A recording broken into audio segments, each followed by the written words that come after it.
Hi everybody, welcome to this webinar brought to you by Bursa Malaysia, and it is titled Risk and Portfolio Management in the Volatile Market.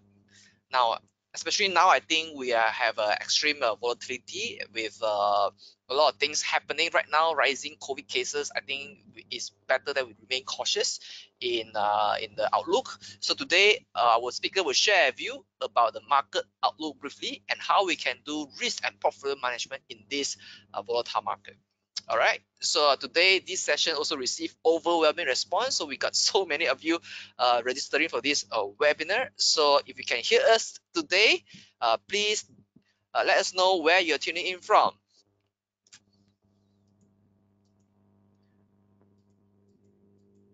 All right, cool, thank you so much.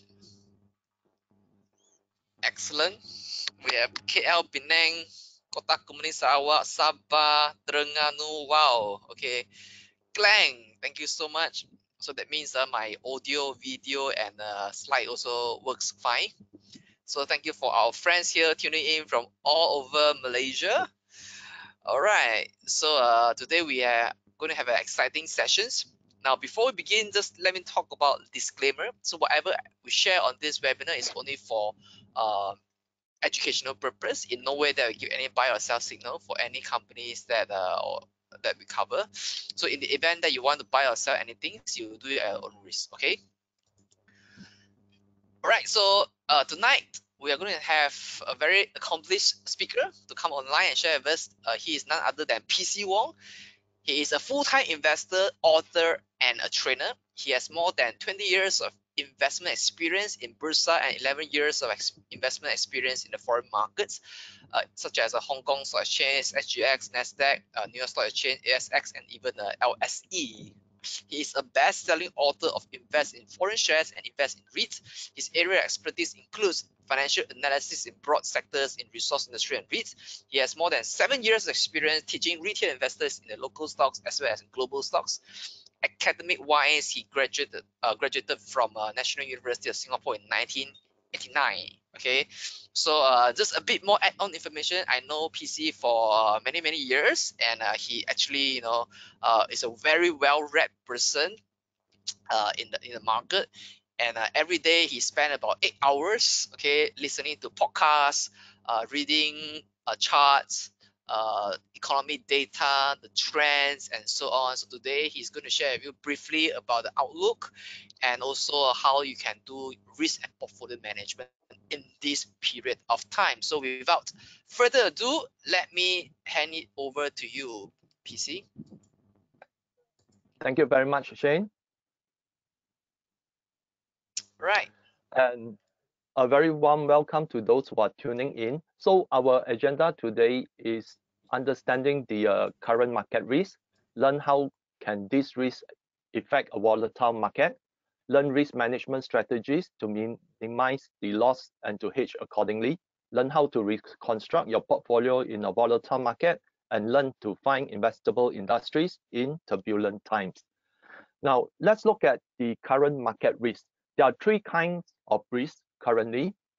The economic, which refers to the output, productivity, employment, etc., driven by the economic indicators. Financial, now this refers to central banks, interest rate policies, debt outstanding, and others. Geopolitical, this refers to regional tension, including threat of military conflicts and subversion of governments. Then this risk could be on a national scale, such as economic and financial in Malaysia context, or global risk, which covers all three. Now let's look at Malaysia on an economic risk basis.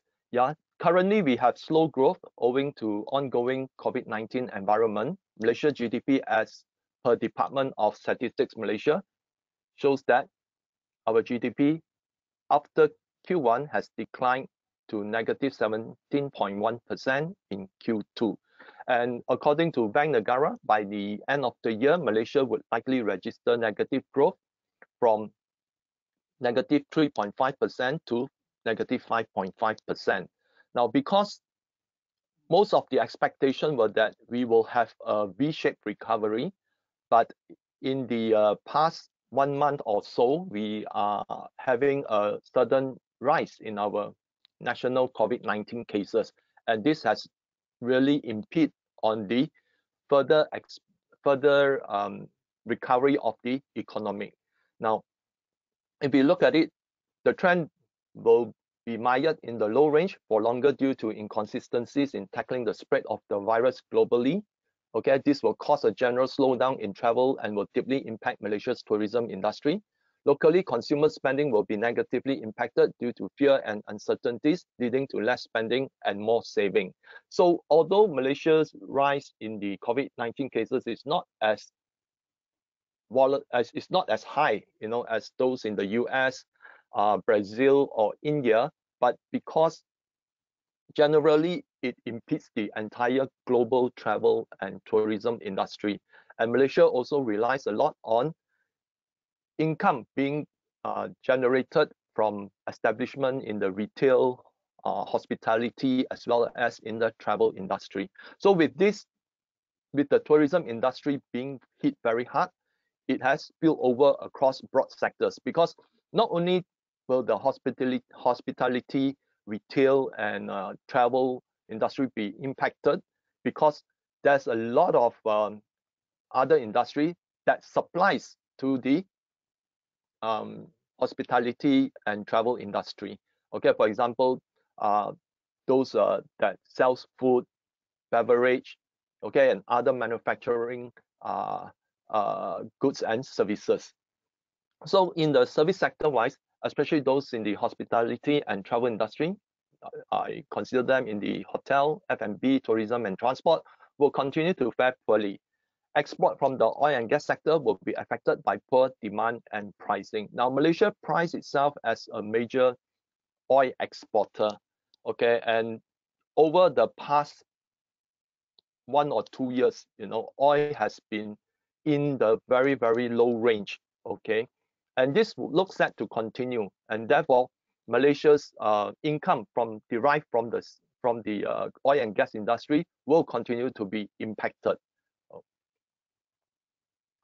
And if we look at economic growth by sectors, now this is comparing Q2 and Q1, okay, in terms of services, it is down 16.2% versus Q1, where there was a growth of 3.1%. And in manufacturing, okay, it is down 13.3% versus 1.5% in Q1. Construction-wise, it's negative 44.5% versus negative 7.9% in Q1. And in the mining and quarrying, it is down 20% versus down 2% in Q1. Then in the agriculture, there's a slight uptick of 1% versus a negative growth of 8.7%. Now, if we look at it, all this, okay, on the GDP scale, okay, services comes from the manufacturing, and services comes from the consumption. Okay, if let's say consumption is low, it will impact manufacturing and also consumption of services. Okay, then in terms of if economic uncertainties is there, a lot of people would actually avoid from buying high-end items like properties and such, and therefore construction is also impacted. Okay. Now, in terms of how risks and uncertainties impact consumer spending and investment, we can look at the private and final consumption expenditure is down negative 18.5% versus a growth of 6.7% in Q1. Okay, then you have gross fixed capital formation. Okay, this is actually investment into, let's say, real estate, in terms of inventories by the manufacturers, because it's also a form of investment. Okay, it's down by 28.9%, and government final consumption expenditure down versus Q1, just growing by 2.3% versus 5%. Then in terms of export, it's down 21.7% versus negative 7.1%, and imports down 19.7% versus negative 2.5% in Q1. So Malaysia is not the it's also imports a lot of goods from overseas. So if let's say consumption is down, it will also affect the import. Okay, and normally people would think that, oh, if import is down, then most likely with our export we will have a surplus. Not necessary so. Okay, because export can be down in a, you can see here that export is down greater.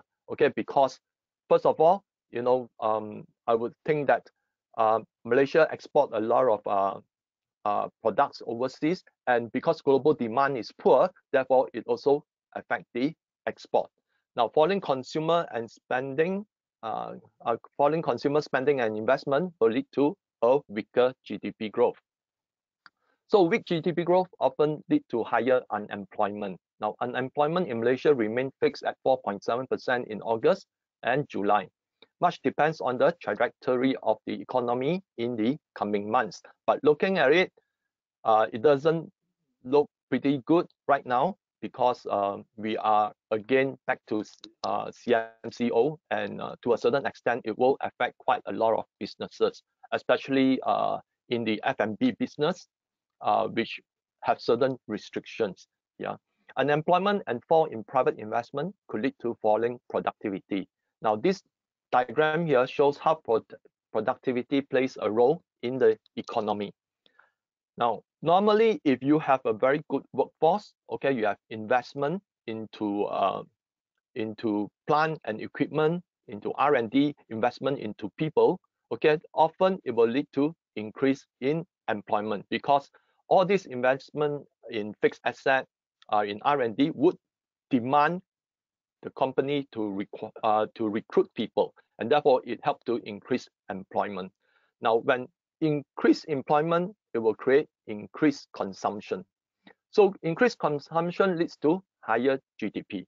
Okay, and then it goes back to, as the economy continue to grow, then more people would actually benefit, and companies will see the potential that the economy will continue to grow. They will continue to invest in plant, R&D, and people. Now, all this investment often lead to increase in productivity. So when you have increase in productivity, okay, it will also help to increase the output.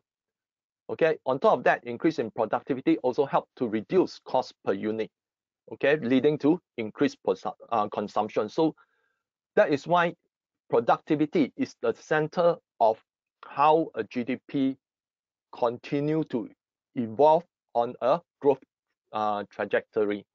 But if let's say we have low employment, okay, and because of uncertainties, companies withhold from investing in plant and equipment, in expansion, okay, in fixed assets, then productivity suffers. And as a result, okay, if increase in productivity leads to higher GDP, then a decrease in productivity would lead to a decrease in GDP.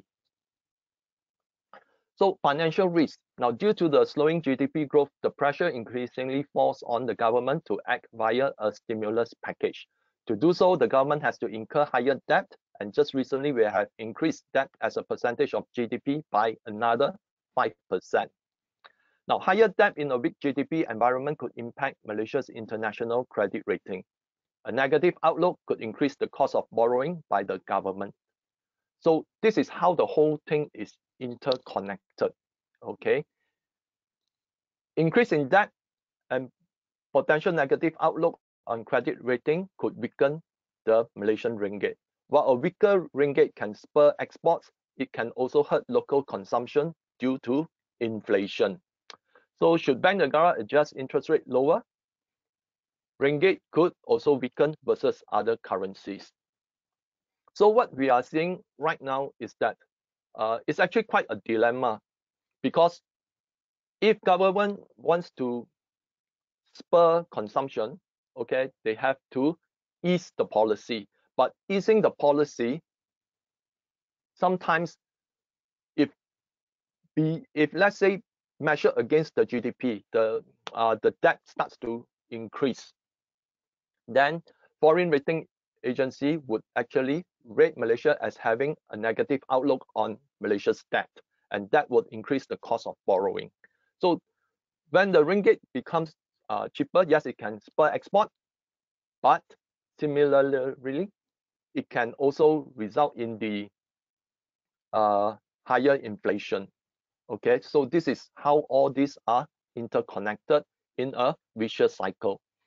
So IMF forecasts in terms of global economic risk here, IMF forecasts global economic growth at negative 4.9%, while the OECD forecasts growth to fall to negative 4.5% in 2020. Now, these estimates are based on major economies recovering strongly in Q3 and Q4, but even these are based on the best outcomes. Okay. Now, why do I say so? When IMF made the forecast a few months ago, they never considered that the sudden spike in COVID-19 cases globally, and right now Europe is undergoing another lockdown. Okay, whereas US continue to see cases increasing by over 100,000 per day. Okay, and this would actually put fear in a lot of people, and people would then prevent themselves from spending and start saving. Okay, when uncertainties are there, people tend to save rather than to spend, and that would actually snowball in a lot of developed economies because they have a high percentage of reliance on the consumer to spend to generate growth in the economy. Yeah. So as I mentioned, there's a resurgence in wave 2 of the pandemic across the US and Europe, which could hamper the recovery process. In Latin America and India, the pandemic has continued to spread across countries with little signs of letting up.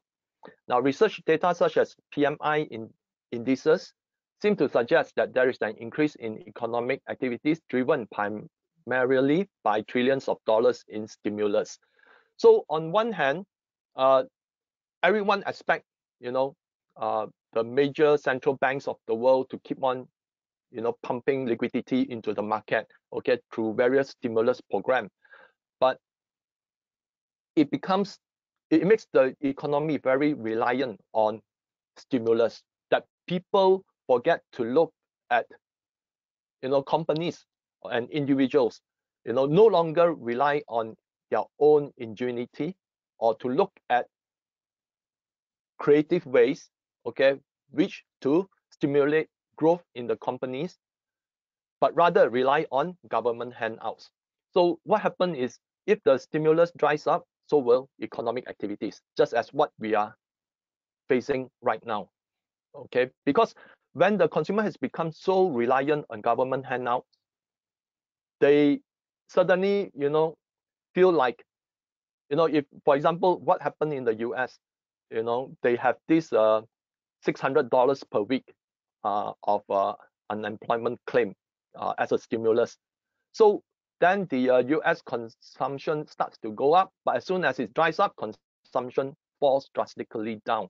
Okay, because if they are getting paid $600 per week, who wants to work? Because apparently 2,400 is better than the better than the pay that they get while they were working.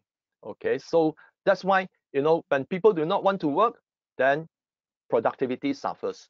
Yeah, so that's why I think when it comes to the PMI, often PMI is based on sentiment of the purchasing managers, okay, through a survey. So it is not actually a foregone conclusion that because the PMI has a high reading, therefore economic activities would also have a similarly high economic activities as well, because the survey is done, and during that time, if the purchasing managers feel good about the economy, then the index will actually rise. But subsequently, if let's say consumption starts to drag, then economic activities would actually fall.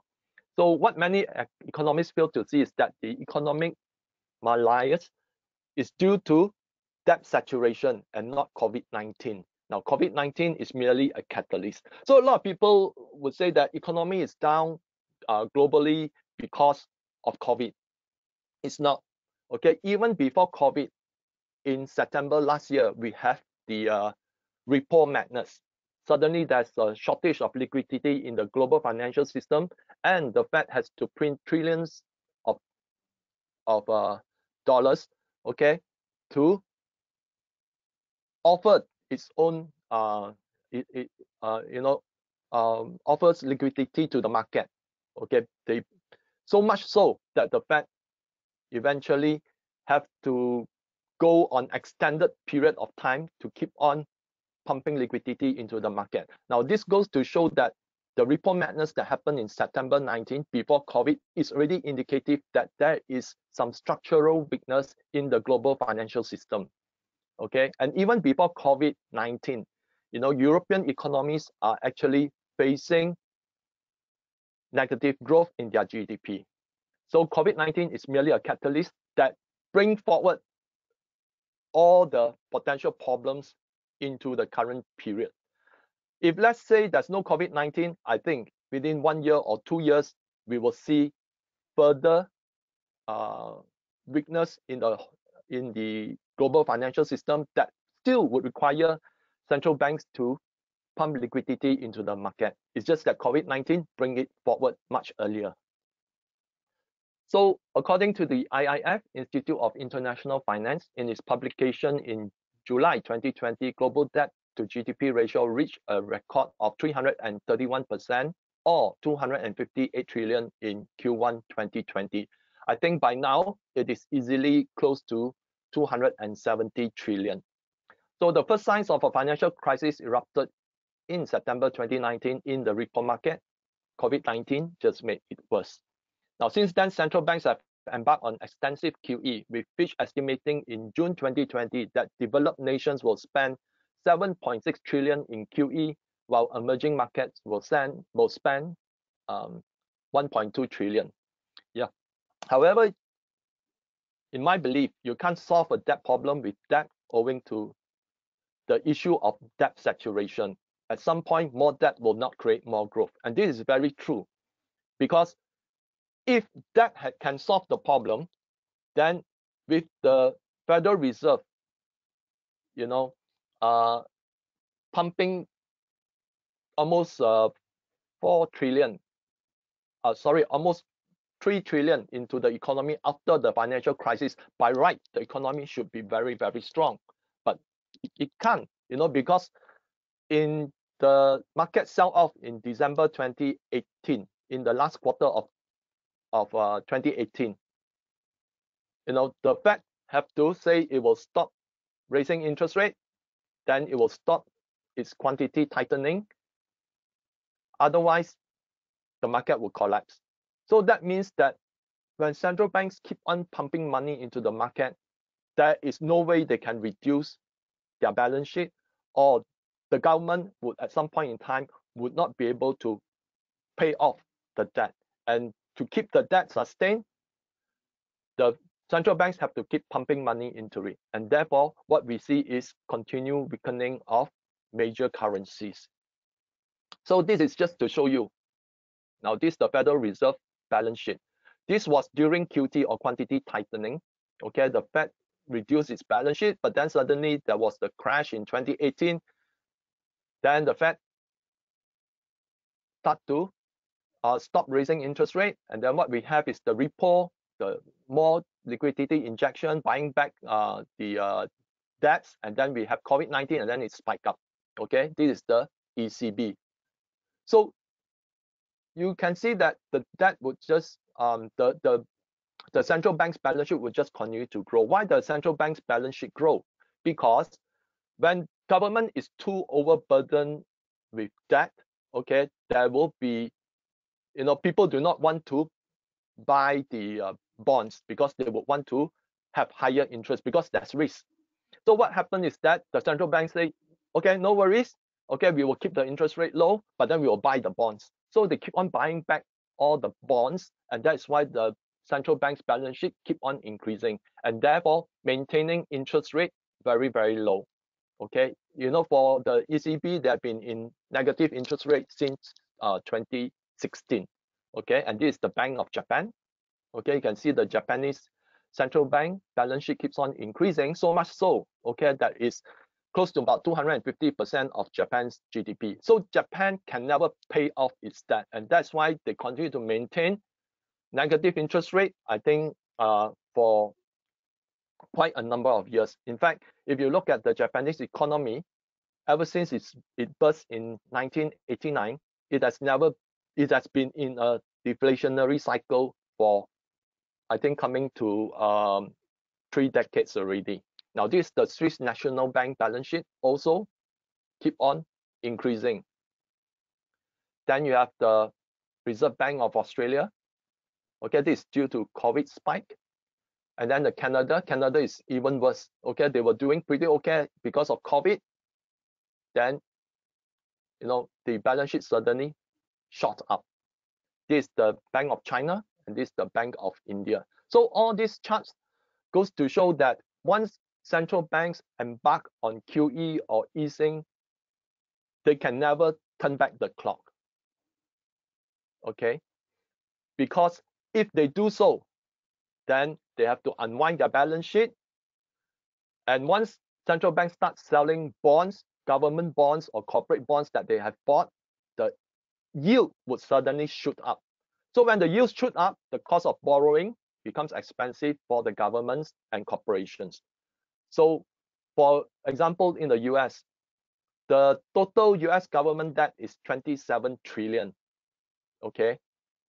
Therefore, the US Federal Reserve will never be able to raise interest rate ever again. No matter what the Fed say that they can look at raising interest rate in 2020, it will never happen. Because if it can happen, it would have already happened in 2018, and the Fed wouldn't care even if the market crash, they will continue to raise interest rate. But no, when the market crash, the central banks now are coming in to plug the fall in the market.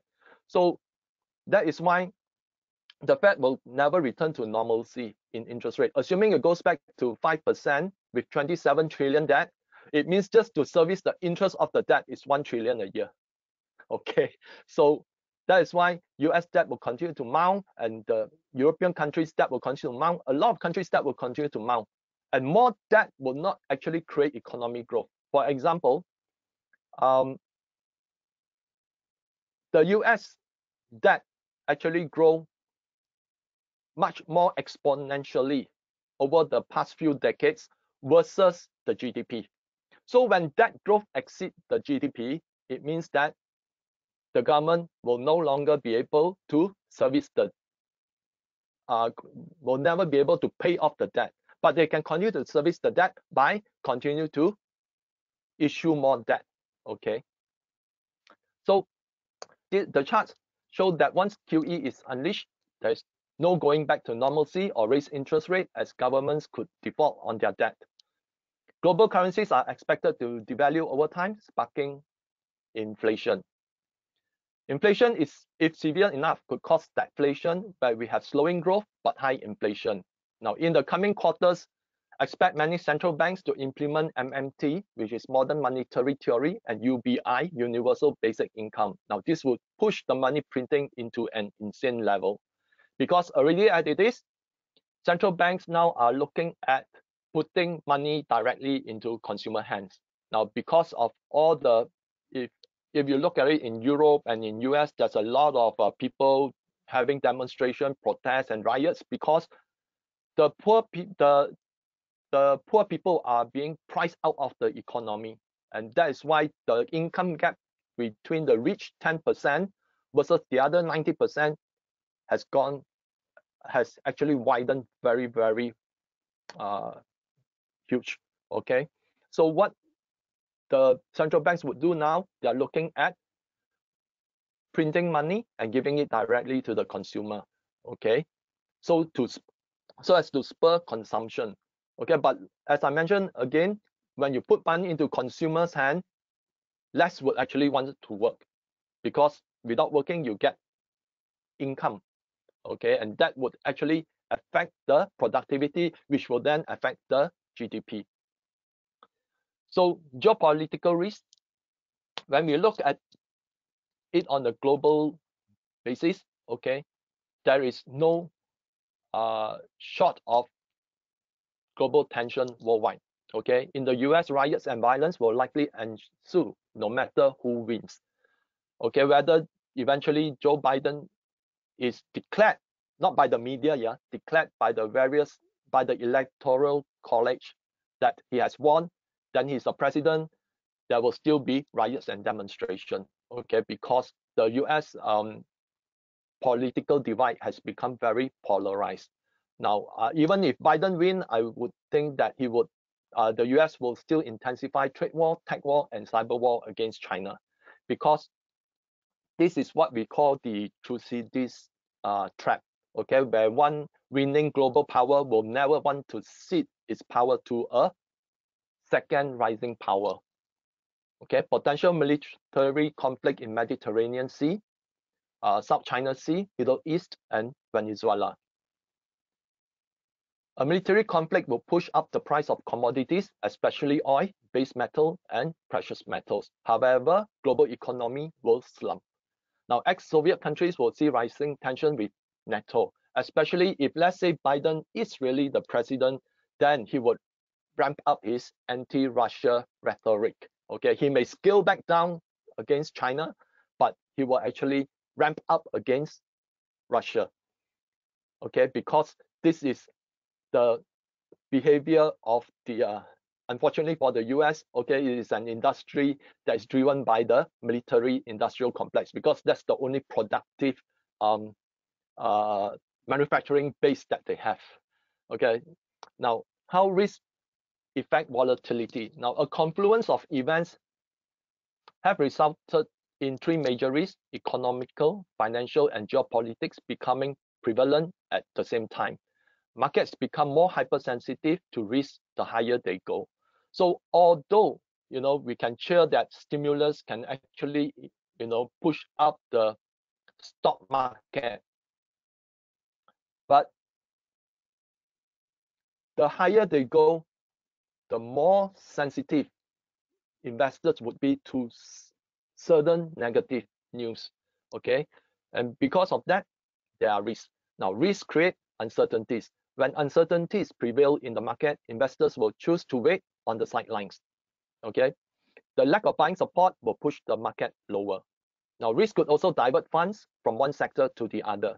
Okay, for example, lately we see that because of the COVID-19, okay, those that in the hospitality, retail were doing badly, but people were moving into the clothes manufacturers as well as the pharmaceuticals.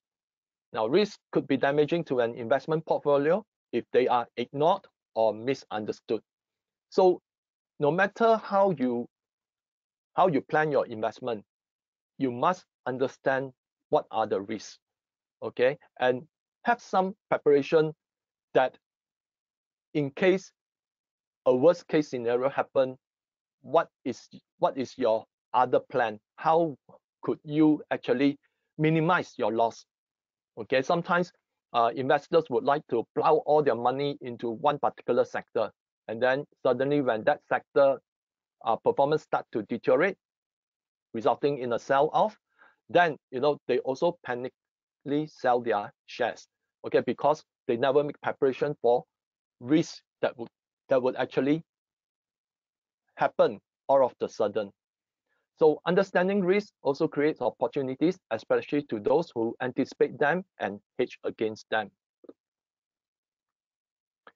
So how to manage risk? I see gold as a very important hedge against any type of risk. Okay, because gold has always been a means of wealth protection.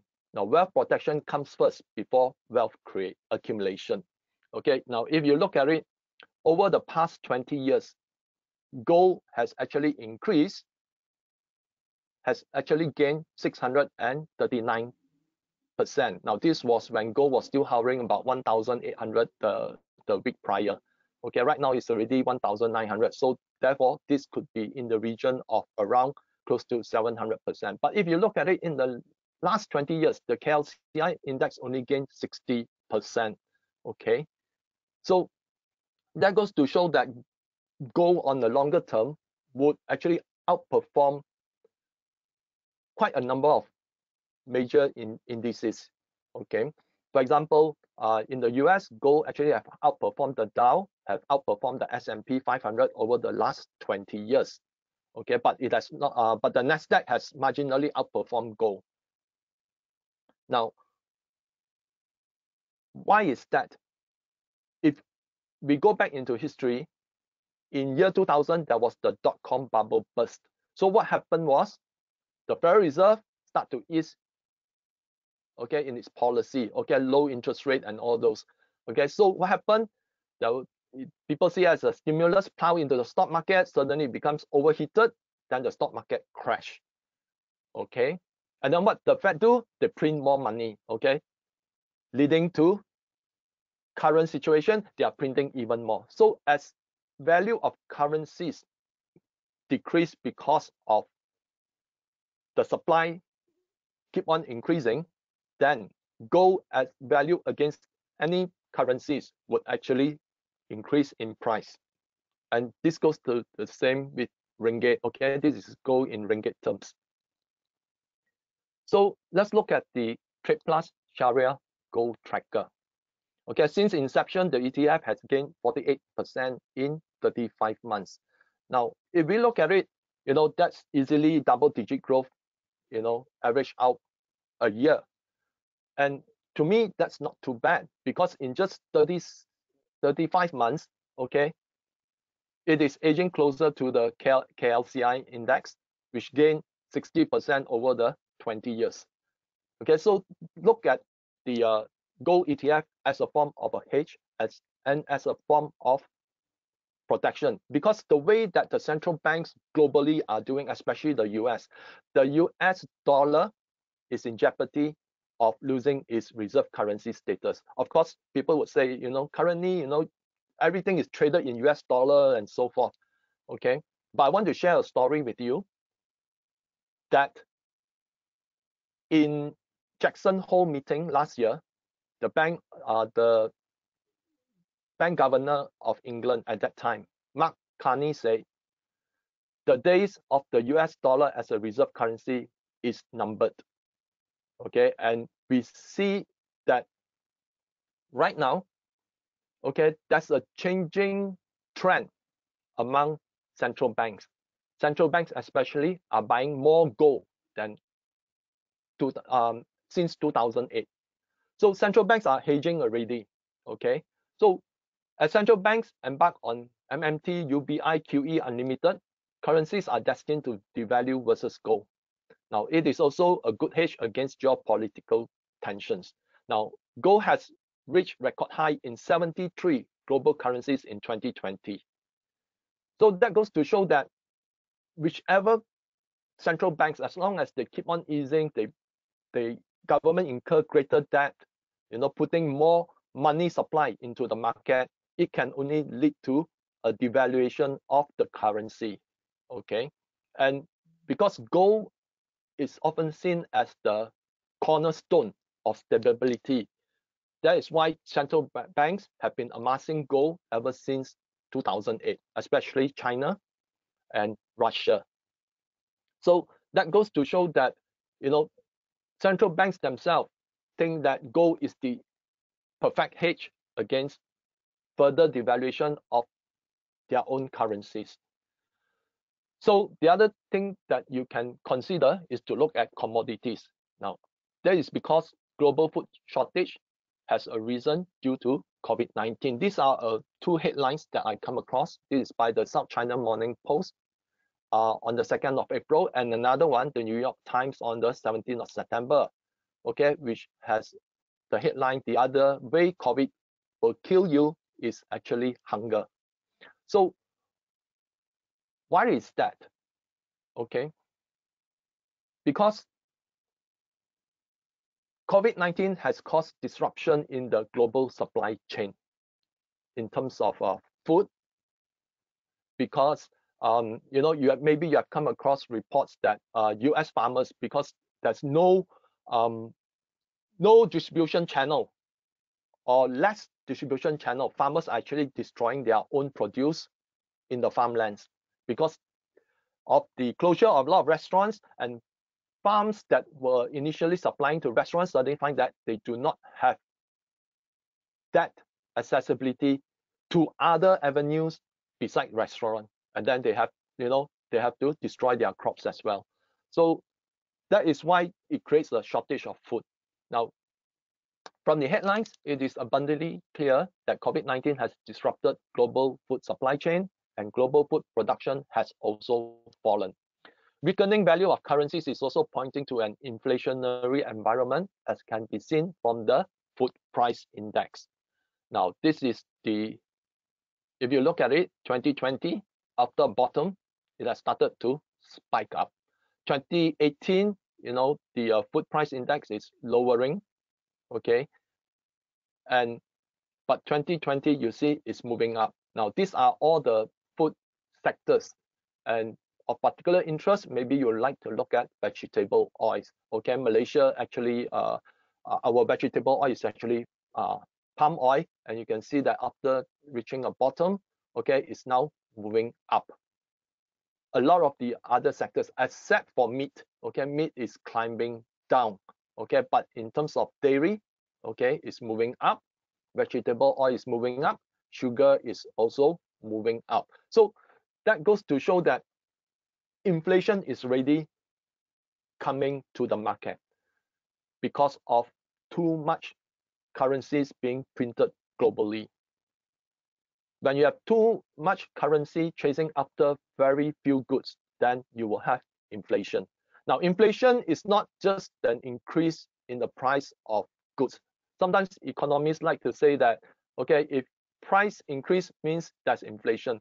But some economists argue that that is inflation when you look at the amount of M2 money in the market, okay?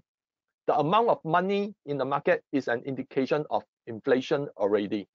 And it just so happens that it has not hit the consumers as yet. But we can see it, inflation as in the increase in the price of gold, the increase in the price of properties, increase in the price of the stock market. So these are inflationary indicators already, okay? So if we look at the Bloomberg Agriculture Index, okay, they have started to trend up. So roughly, we could have seen the bottom. And if we look at the trending FOA charts, okay, a number of agricultural products are actually seeing spike in price. So this could be the bottom. And over the next few months, we will know for certain. And actually, just a few days ago, I read that the soybean price have actually gone up. So which means if soybean goes up, then likelihood other vegetable oil would trend together. So I want to share with you that momentum strategist Michael Oliver and technical specialist Chris Vermeulen believe we are entering a global commodity super cycle. And this is based on their, especially Michael Oliver has based on his charts that runs for decades. Okay, so that is why the amount of money that's being printed chasing lower food production would actually boost commodity prices in the future. So commodity consumer staple companies offer an opportunity to hedge against rising inflation in food. So the other type, managing risk, some people would like to say, why not look at an inverse ETF? So this is the Kananga KLCI Daily Inverse ETF. So you can see that there's only one cycle here that a person can actually make money, and that was during the market sell-off globally. But ever since then, it has been very steady, no spikes and all those. So that's why, it is ideal for volatility trading. It's not something that you want to invest and hold long term. So not recommended unless you are an experienced trader, because you need to trade it, not a long-term investment. Because if you are holding, then you will keep on holding without, your capital is tied up, whereas other sectors, okay, has seen the share price moving up. Okay, so don't treat this as a hedge. Now, the other one is to establish a healthy cash position. Now, having a healthy cash position is important because it allows you to buy better stock when the market starts to recover. Okay, sometimes people would like to say, doesn't, it doesn't concern me if it goes down. I just keep averaging down. Now, at some point in time, your bullets will run out because you do not know where the market bottom is. So rather than averaging down, okay, in a volatile market, you you have the cash ready so that when the market has reached a bottom and it starts to trend up a bit, then that is when you can buy. No one can anticipate the bottom, but you can always buy near a bottom. Okay, that's why in a volatile market, I would say, avoid averaging down. It is like catching a falling knife. You do not know where the bottom is. Now, Warren Buffett's cash pile of 147 billion US dollar at the end of Q2 2020 and his investment in Barrick Gold and Sumitomo Corp is already forewarning the risk he sees. Now, why does Warren Buffett not investing in multiple of stocks? Because he sees the risk. Okay, and Warren Buffett likes to say that gold is a pet rock. You can only appreciate it, but it has no meaningful value. But he is investing in Barrick Gold, which means he sees a certain trend in the market that disturbs him. Okay, and his investment in Barrick Gold is not actually in physical gold, but actually in the value that Barrick Gold would deliver when the stock gains as the price of gold gains. And for your information, okay, Barrick Gold is a top 5 gold producer in the world, while Sumitomo is a major commodities producer and trader. So even that, Warren Buffett is already building his hedge. Okay, and these are the signs that already showing what are some of the more experienced investors are doing. Another person that is very much into commodities is actually Jim Rogers. So reconstructing the portfolio, what to avoid? Now, companies that rely on consumer discretionary spending, for example, travel, airlines, and hospitality, hospitality sector, and retail. As long as there's no meaningful and development or increase in the tourism market, these sectors will continue to be under pressure. Okay, and I think one of stay away from the airlines for the time being, because even as countries may gradually open up, it is still not globally opening up, and therefore even if there's air travel, it will be country by country. It's not immediately open internationally. Okay, therefore all these sectors will be a laggard. And of course, also avoid heavy manufacturing. Heavy manufacturing are those that are in the high what you call capital intensive manufacturing, which means things like in refinery, okay, in automobiles and such. So REITs, property and construction sector, this is also another sector I think you should avoid for the time being, because undoubtedly, okay, a lot of a lot of households are tightening their belt, and they are unlikely to incur additional debt because that is the concern over the job security. So also avoid financial institutions, because on 30th June, the S&P Global revises outlook on 5 Malaysian banks to negative. This is because of declining economy, and one of the things that you might not have realized is that Malaysia household debt per disposable income is one of the highest in the Asian region. okay, because Malaysia household have too much debt. And if let's say interest rate remains very low, okay, and especially right now because of COVID-19, there's a lot of deferment of paying loans and all those, financial institutions are actually facing some risk. And therefore, S&P Global actually revises outlook of 5 Malaysian banks to negative. So even as the financial institutions may look cheap given the valuation, but you need to look at, compare where you should put your money.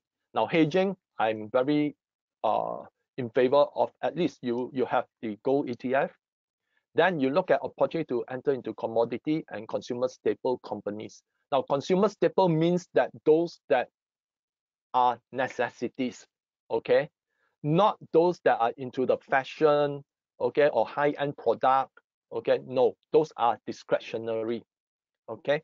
But staple means that people need to consume it to continue to survive, and then have some hedging in terms of cash. Then there's also opportunities. For example, look for value in growth and utility companies. Now, utility companies will forever be in, they will continue operating. You cannot say that the utility company need to shut down, okay? And therefore, look for value. If the condition is right, the price have fallen somewhat, okay, then that gives you the opportunity to enter, okay, and opportunity to incur gain, okay.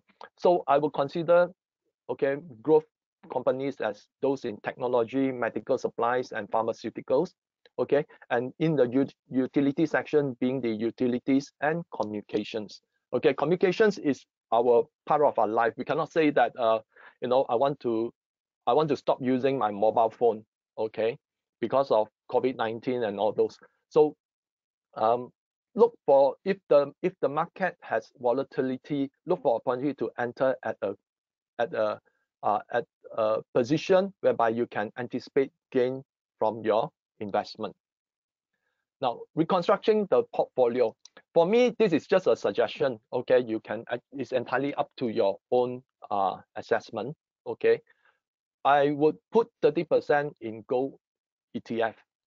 Now, if you understand that central banks will never be able to, major central banks, especially the US, will never be able to raise interest rate ever again, okay, regardless what the Fed say, okay, then with so much debt, the US debt to GDP will reach about 150% by next year, okay.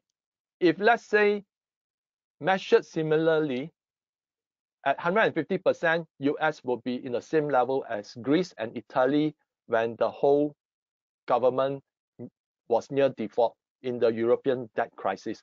Now, on top of that, some of you might not know is that the US actually has Social Security and Medicaid.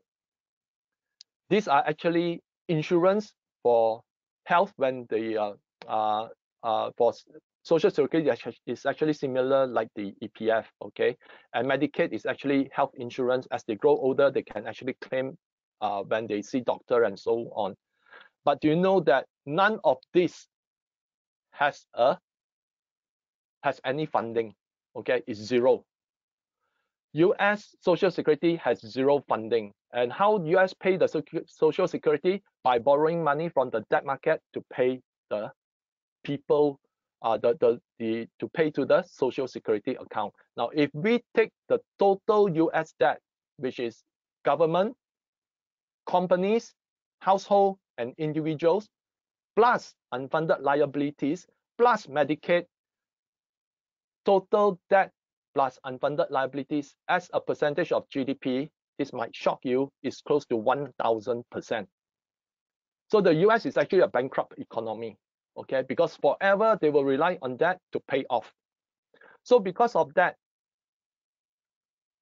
US dollar measured against gold, with US dollar weakening, gold would actually continue to climb. And not only that, other central banks are also printing money. So the more they print, okay, the more devaluation in the currencies. So that's why gold actually has reached record value versus 73 currencies globally. And that's why over the long term, gold will do very, very well. Now, Jim Rickards, some of you might know him. He has written a lot of books called Currency Wars and such. If he were to use a